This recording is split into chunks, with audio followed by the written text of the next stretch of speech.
வணக்கம் மக்களே. நம்ம கார்த்திக் கதையில் ஜூலை 19 என்ன நடக்க போகுது அப்படிங்கிறத பற்றி தாங்க இந்த வீடியோவில் இப்போ நம்ம பார்க்க போகிறோம். வீடியோவுக்கு மறக்காமல் லைக் பண்ணிக்கோங்க. நீங்கள் லைக் பண்ணுறது தான் எங்களுக்கு அடுத்தடுத்து வீடியோ போடுறதுக்கு ரொம்பவே இன்ட்ரெஸ்டிங்காக இருக்கும். ஸோ மறக்காமல் லைக் பண்ணிவிட்டு இந்த வீடியோவை தொடர்ந்து பாருங்கள். ஸோ என்ன நடக்குது அப்படின்னு பார்த்துக்கிட்டிங்கன்னா, நம்ம ஈஸ்வரி வீட்டில் உள்ள எல்லாரையுமே கூப்பிடுறாங்க. எல்லாரும் அந்த இடத்துக்கு வந்ததும் சந்திரா மட்டும் காணும். ஈஸ்வரி கேட்குறாங்க, சந்திரா இப்போ எங்கே போனா அப்படின்னு. மயிலும் சொல்கிறாரு, அத்தை உங்கள் தங்கச்சி எங்கே போகிறாங்க எங்கே வராங்க அப்படிங்கிறத வீட்டில் யாருக்கிட்டையாவது சொல்லிட்டு தான் போகிறாங்களா என்ன? அவங்க இஷ்டத்துக்கு எங்கெங்கேயோ போவாங்க, எங்கெங்கேயோ வருவாங்க. எங்ககிட்ட ஒரு வார்த்தை கூட கேட்குறதே கிடையாது, சொல்கிறதும் கிடையாது. இதை கேட்டதும் ஈஸ்வரி சொல்கிறாங்க, சரி ஒரு சின்ன கேப் கிடைச்சாலும் என் தங்கச்சியை பற்றி ஏதாவது குறை சொல்லுவீங்களே, சரி விடுங்க, அவகிட்ட அப்புறம் செய்தியை தெரிவிச்சுக்கலாம். நாளைக்கு காலையில கோவில் கும்பாபிஷேகத்துக்கான ஏற்பாடுகளுக்காக உங்க மாமாவை கூட்டத்துக்கு கூப்பிட்டுருக்காங்க. நம்ம எல்லாருமே போக போறோம். இது கேட்டதும் ராஜா ரொம்ப அதிர்ச்சி ஆகுறாரு. ராஜா கேக்குறாரு, ஈஸ்வரி உண்மையாவே நீ தான் சொல்றியா? ஈஸ்வரி சொல்றாங்க, ஆமாங்க நான் தான் சொல்றேன். இதுல என்ன இருக்கு, நாளைக்கு நம்ம எல்லாருமே போகணும் அப்படின்னு. அப்ப மயிலு சொல்றாரு, அத்தை என்னத்த இது மிகப்பெரிய மாற்றமா இருக்கு. கோவில் கும்பாபிஷேக பொறுப்புகளை மாமா ஏத்துக்கவே கூடாது அப்படின்னு நீங்க ஒத்த காலில் இருந்தீங்க, இப்ப என்னடான்னா திடீர்னு ஒத்துக்கிட்டீங்க, இதுக்கு என்னத்த காரணம் அப்படின்னு. அதுக்கு ஈஸ்வரி சொல்றாங்க, இங்க பாருங்க, காரணத்தை எல்லாம் ஏன் என்கிட்ட கேக்குறீங்க? நீங்க எல்லாருமே ஆசைப்பட்டீங்க, ஸோ எல்லாரும் ஆசைப்பட்டதா நான் நிறைவேற்றி தானே ஆகணும் அப்படின்னு. ரேவதி கேக்குறாங்க, அம்மா எங்க எல்லாருக்கும் சந்தோஷமா இருக்கு. கோவில் கும்பாபிஷேகத்துக்கு அப்பாவோட தலைமையில நடக்க போகுது, எல்லாமே மிகப்பெரிய சந்தோஷம் தானே அப்படின்னு. ஈஸ்வரி சொல்றாங்க, நீங்க எல்லாரும் சொன்னீங்க அப்படிங்கிற ஒரு காரணத்துக்காக தான் ஒத்துக்கிட்டேன், சரியா? உங்களோட சந்தோஷம் தான் என்னோட சந்தோஷம் அப்படின்னு. இது கேட்டதும் மயிலும் சரிங்க அப்படிங்கிறாங்க. அப்போ மயிலுக்கு ஒரு சின்ன சந்தேகம். நேரா நம்ம ராஜா கிட்ட, மாமா எனக்கு என்னமோ இது எல்லாமே ஒரு பாயிண்ட தான் மாமா குறிக்குது.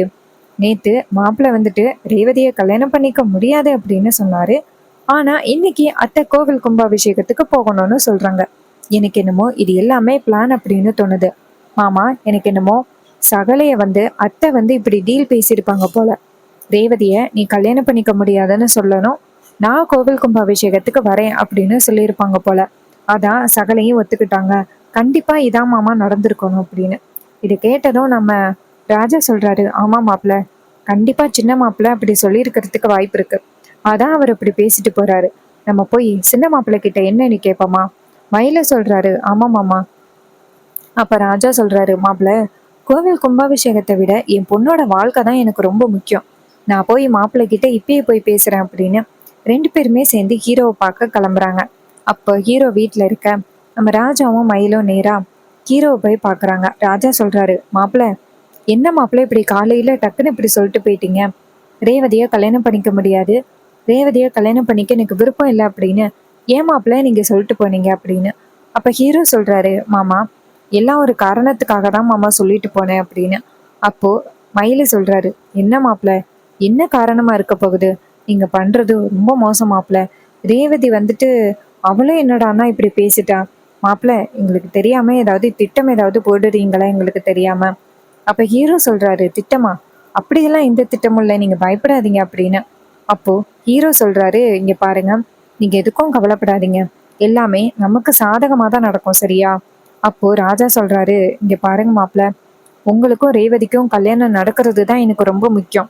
எனக்கு இந்த கோவில் கும்பாபிஷேகம்லாம் எனக்கு முக்கியமே கிடையாது. நீங்க ரெண்டு பேரும் கல்யாணம் பண்ணிட்டாலே எனக்கு போதும். தயவு செஞ்சு ஈஸ்வரி கிட்ட நீங்க ஏதோ டீல் பேசியிருக்கீங்கல்ல, அது வேண்டான்னு சொல்லுங்க. அப்ப ஹீரோ சொல்றாரு, இங்க பாருங்க மாமா, நீங்க நினைக்கிற மாதிரி நான் அவங்க கிட்ட எந்தவித டீலும் போடவே இல்லை. நீங்க கவலைப்படாதீங்க மாமா, அத்தை கோவில் கும்பாபிஷேகத்துக்கு வரேன் அப்படின்னு சொன்னது எனக்கு மிகப்பெரிய சந்தோஷம்தான் அப்படின்னு. இதை கேட்டதும் நம்ம ராஜா சொல்றாரு, என்ன மாப்பிள்ள இப்படி சொல்றீங்க? ரேவதி எப்படியாவது நீங்க கல்யாணம் பண்ணிட்டு சந்தோஷமா இருப்பீங்க அப்படின்னு நினைச்சேன்.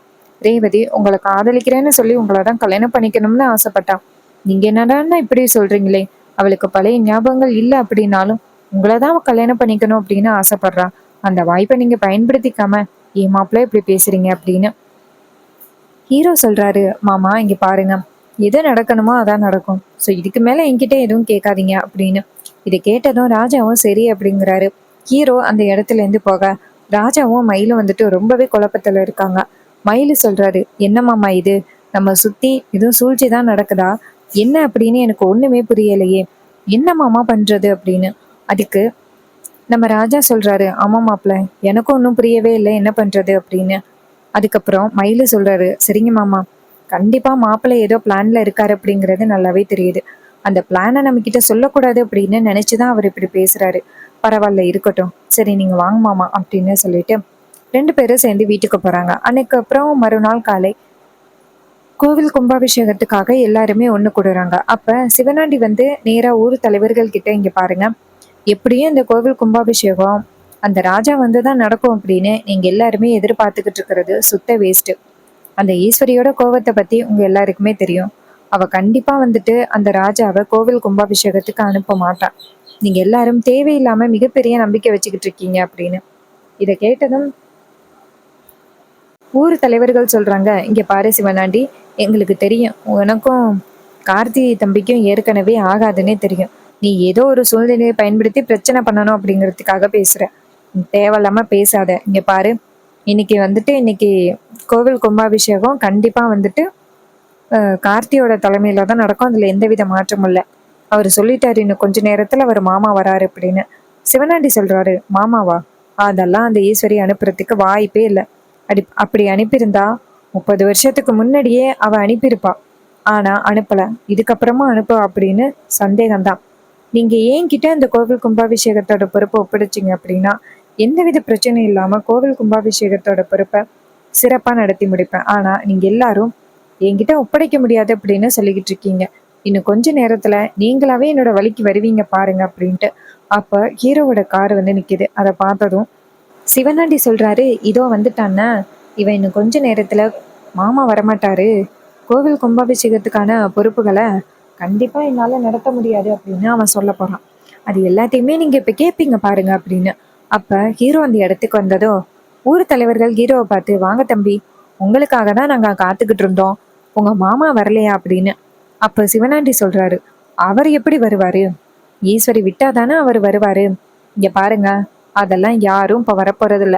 கோவில் கும்பாபிஷேகத்தோட பொறுப்புகளை என்கிட்ட ஒப்படைங்க. ஏ டிரைவர், சீக்கிரம் எங்க கிட்ட அந்த கோவில் கும்பாபிஷேகத்தை விட்டு கொடு அப்படின்னு.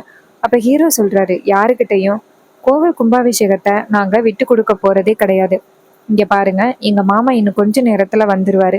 அவர் வந்ததும் கோவில் கும்பாபிஷேகத்தை அவரே எடுத்து நடத்துறேன்னு சொல்லுவாரு அப்படின்னு. இதை கேட்டதும் அந்த சிவனாண்டி ஷாக் ஆகுறாரு. அதே நேரத்துல கார் வந்து நிக்குது. கார் வந்து நின்னதும் அதுல இருந்து வந்து ஈஸ்வரி, ராஜா எல்லாருமே இறங்கி வராங்க. கூடவே சந்திராவும் வராங்க. சந்திரா வந்திருக்கிற இடத்த பார்த்துட்டு ஷாக் ஆகுறாங்க. அவங்க அக்கா கிட்ட போயிட்டு, அக்கா, நீ என்னக்கா கோவிலுக்கு போறோன்னு சொல்லிட்டு நேரா இங்கே கூட்டிட்டு வந்திருக்க அப்படின்னு. ஈஸ்வரி சொல்றாங்க, சந்திரா, உனக்கு இந்த விஷயத்த பத்தி தெரியாதுல்ல.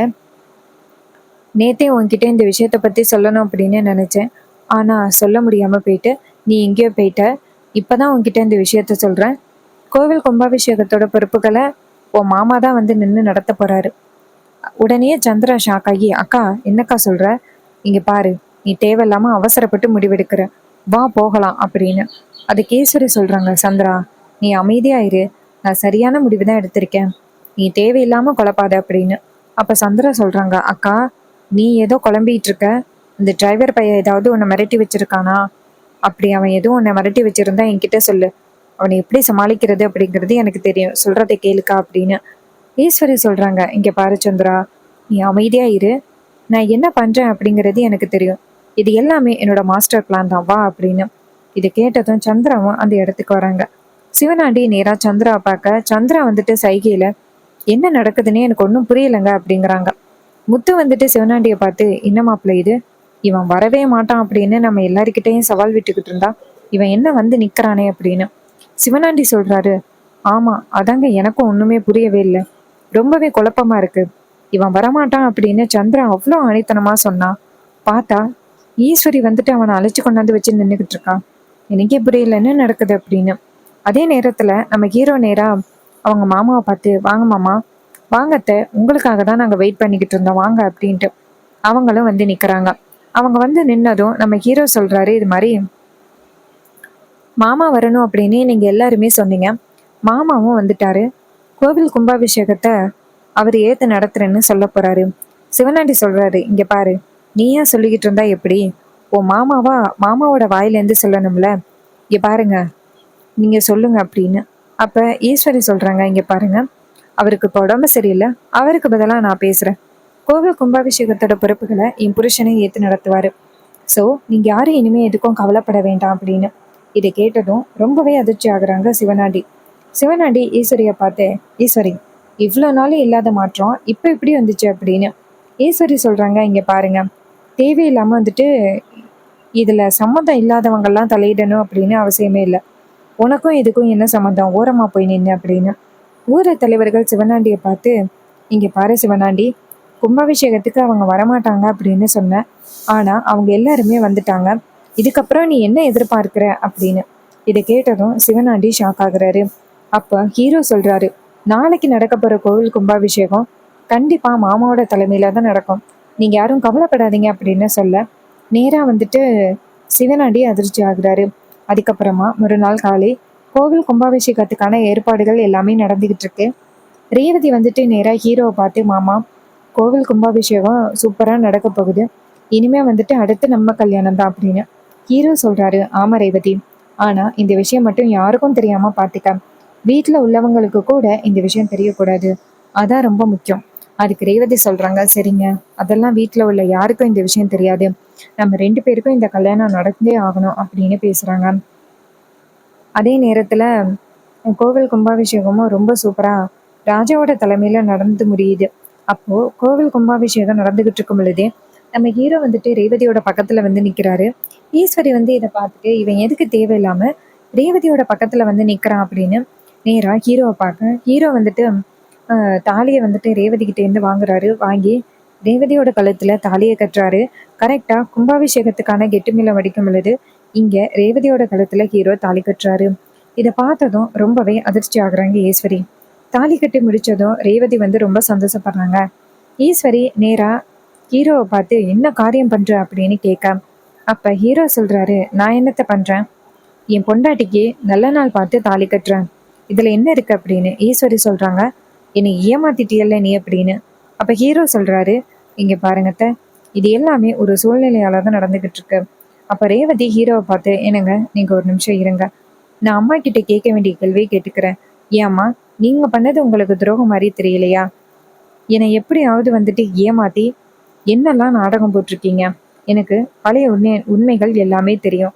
ஆனா அந்த பழைய உண்மைகள் எனக்கு தெரிஞ்சும் தெரியக்கூடாது அப்படிங்கிறதுக்காக என்னை எவனோ ஒருத்தனுக்கு கல்யாணம் பண்ணி வச்சு என் லைஃபே ஸ்பாயில் பண்றதுக்கு நீங்க ட்ரை பண்ணீங்கல்ல, அதெல்லாம் சரியாம்மா அப்படின்னு சொன்னதும் ரொம்பவே அதிர்ச்சி ஆகுறாங்க ஈஸ்வரி. என்னடி உன் இஷ்டத்துக்கு பேசுற அப்படின்னு. அப்ப ரேவதி சொல்றாங்க, இங்க பாருமா, நீங்க தாம உங்க இஷ்டத்துக்கு நடந்துக்கிறீங்க அப்படின்னு. இதை கேட்டதும் ஈஸ்வரி ரொம்பவே ஷாக் ஆகுறாங்க. ஹீரோ நேரா அவங்க அத்தையை பார்த்து, இங்க பாருங்கத்த, எங்க 2 பேருக்குமே வந்துட்டு கல்யாணம் ஆகிட்டு, இதுக்கப்புறம் எங்க 2 பேருமே நீங்க பிரிக்கணும் அப்படின்னு நினைக்கிறது அது கனவுல கூட நடக்காத ஒண்ணு அப்படின்னு. அப்ப ராஜா நேரா ஹீரோவையும் ஹீரோயினையும் பார்த்து, மாப்பிள்ள நீங்க 2 பேரும் ஏதோ ஒரு பிளான்ல இருக்கீங்க அப்படிங்கிறது எங்களுக்கு அன்னைக்கே தெரியும். ஸோ அந்த பிளான் இதானா? மாப்பிள்ள உங்க பிளான் சூப்பர், எப்படியாவது ரேவதிக்கும் உங்களுக்கும் கல்யாணம் நடக்கணும் அப்படின்னு நாங்க எல்லாருமே வேண்டாத தெய்வம் இல்லை, இப்போ உங்க 2 பேருக்குமே கல்யாணம் நடந்துருச்சு, பார்க்கவே ரொம்ப சந்தோஷமா இருக்கு அப்படின்ட்டு ரொம்பவே சந்தோஷமா பேசுறாங்க. அப்ப ஹீரோ சொல்றாரு, இங்க பாருங்க அத்தை, இதுக்கப்புறம் என்னையும் ரேவதியும் உங்களால பிரிக்கவே முடியாது. ரேவதிக்கு பழைய விஷயங்கள் என்னென்னவோ அது எல்லாமே தெரிஞ்சு போச்சு. இதுக்கப்புறமா நீங்க ரேவதி கிட்ட ஏதாவது சொல்லி அவளை ஏமாத்தணும் அப்படின்னு நினைச்சீங்கன்னா நீங்க தான் ஏமாந்து போவீங்க. இதை கேட்டதும் ஈஸ்வரி ரொம்பவே ஷாக் ஆகுறாங்க. ஸோ கண்டிப்பா ஒரு நாள் ரேவதியோட கழுத்துல நம்ம ஹீரோ வந்துட்டு தாலி கட்ட போறாரு. இது எல்லாமே அப்கமிங் எபிசோடுல ரொம்பவே இன்ட்ரெஸ்டிங்காக நடக்க போகுது. ஸோ இதே மாதிரி இனிமே அப்டேட்ஸ் வேணும் அப்படின்னு நினச்சிங்கன்னா நம்ம சேனலை மறக்காமல் சப்ஸ்கிரைப் பண்ணிவிட்டு பக்கத்தில் உள்ள பெல் ஐக்கானையும் கிளிக் பண்ணி ஆல்ல செட் பண்ணிக்கோங்க. அப்போதாங்க அடுத்தடுத்து வீடியோஸ் போடும் பொழுது உங்களுக்கு நோட்டிஃபிகேஷன் வரும், பார்க்கலாம். தேங்க்யூ ஃபார் வாட்சிங். See you on next video.